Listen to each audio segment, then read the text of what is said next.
చేయడం జరుగుతుంది. రైతులకు దీనిపైన అవగాహన కల్పించడం జరుగుతుంది. మనతో పాటు ఇఫ్కో కంపెనీ మేనేజర్ ఉన్నారు, వారు వివరిస్తారు.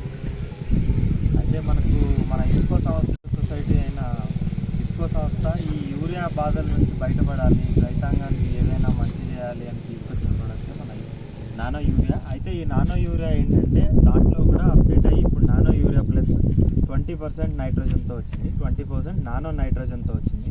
సో రైతులు ప్రతి ఒక్కళ్ళు ఈ యూరియా పైపాటుగా వేసే యూరియాని, నార్మల్ యూరియా మన కన్వెన్షనల్ యూరియా ఏదైతే ఉందో అది వాడకుండా నానో యూరియా వాడి మన భూముల్ని, మన వాటర్ని, మన వాయువు కాలుష్యాన్ని తగ్గించేసుకొని పైగా మనకి ఈ